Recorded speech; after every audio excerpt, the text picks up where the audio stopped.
Hello everybody, my name is Vance Gaming and welcome to another video. I'm currently recording this at like 1:10 a.m. So if I sound weird, that's why. Let me go ahead and open my project.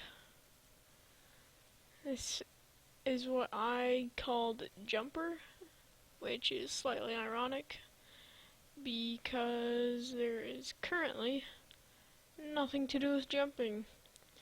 So I'm just going to start off by showing some of the coding, because it was originally going to be a grid-based movement system. However, that did not work out well because of the way I wanted the room size to be set up. These are just some of the variables, but all the magic happens in the step event. And so there's I wanted to set up a moving command, but that's just one way to do it, even though I never used moving in anything else. But you know, whatever works. There's my movement command, and here is if he collides with the enemy. There's if he collides with the wall, which in the room there's I just put that's the score, I think. No, that's what spawns the enemies, and that's what gives you your points. But I've got walls on the side, as you can see. But my mouse wheel's broken, sorry. That's your little player. I'm gonna update the graphics later. I guess this is just kind of a just a part 1 or something. There's the walls. There's normally just like a little sliver that you can just see because of the room size. But I parented the OBJ enemy left, so that's why it looks like there's nothing in there. But really, anything that's in here is really in the OBJ enemy left. And that's a good thing about parenting. So here's its create code. This, for some reason, does not quite work as well as I want it to. As you can see, it's trying to keep it from spawning on other things, and this keeps it from spawning on each other. And I assumed that normally works, but I just added in left to see if that would help anything, but it didn't.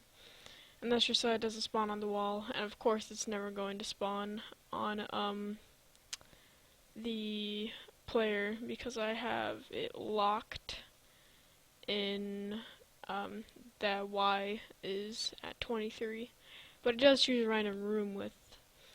But I wish there was a way to randomize the randomization, because currently what GameMaker does is it generates it randomly, but only does it once, and then uses that same random generation over and over and over again. So say it would choose like 1312, but then it'd use 1312 over and over and over again, therefore making it not random. It just looks like I scripted it, even though that's not true. But here's what happens if it collides with the wall. It just destroys itself. And so that adds your points. That adds to your points. Where I have, well, score equals 0. But that can go ahead and go away since I figured that out. But if the OBJ enemy doesn't exist, then your global score goes up by 1. It's probably going to be a long video if I want to show off all my code, so I better get through this quick. But walls normally don't have any code because they all happen in the collision events inside the things that actually move and do things. But here's where I am very proud of it. My friend helped me with this because originally I had it going up, like, say I wanted him to move at, say he started off at a speed of 10, and I wanted him to go at a speed of 15. Then I was originally putting y plus equals 15. However, that wasn't working because it was just making the overall speed go at 25, and that's like stupidly fast. Some people may know who use GameMaker. But, so, that was dumb. But then my friend was just like, just make it +5, because that's what you want to do anyway. So that worked, so kudos to him. So basically what I've done here is, if your score, or like round, I guess, is, at 15, then you're gonna move at a speed of, 15. Because you originally go at a speed of 10. Then if it's 25, then you're going to move at a speed of 20. Then 35, you're going to move at a speed of 25, and so on. And you currently max out at a speed of, let's see here, 15, 20, 25, 30, 35. Because if you can go past like one round at 35, then you are a god. I've currently made it to 51, I think is my high score. I'm not entirely sure, because I only figured out, I have this done, but I'm pretty sure the only thing that makes them stop moving whenever the player dies is this. Just adding a little if command around all this code, and that makes it so that if the player exists, then all of that is true, but then GameMaker just like, well, if it doesn't exist, then just don't do that. So it's pretty simple. I'm pretty sure I don't even need that, but I'm gonna leave it in there. Just cause, I don't know. Here's the player, here's its health, movement speed, which doesn't quite matter too much, and then there I did try and have that moving variable. Here's its step event, which just checks every single frame. And again, the moving. This just moves it left and right, simple as that, and there's its death. Here's its collision with the enemy.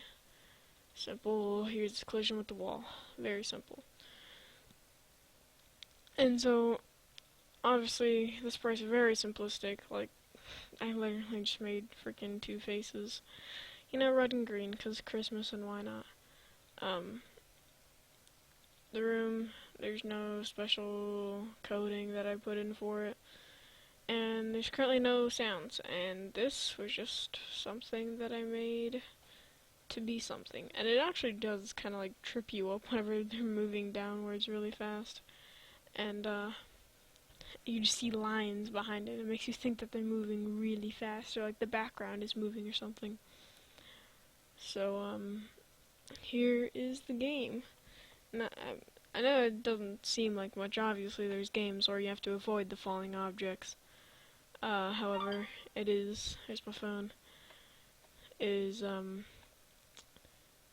the first game that I think that I've, made myself for the most part, so it's very accomplishing making something, even if it is just some like horrible graphics game maker game that it looks like a 2-year-old could make. But I'm proud of it, because there is some, oh geez, level of progression where how it gets faster and all that jazz. There's a score of 43, you can see right there on the top. Might be hard to see because OBS has the best quality ever. So yeah, thanks so much for watching. If you guys have any suggestions, or you know anything about coding that you think I should know, it would be extremely helpful if you left a comment saying anything, you know. Currently there's no reset thing, so you'd have to close the game and then restart it and wait for it to compile. But that's pretty much it. So, thanks for watching, and, you know, just do whatever you want. You know, it's YouTube, you can subscribe, you can like, but I don't really care. So go for it. Thanks so much for watching, guys.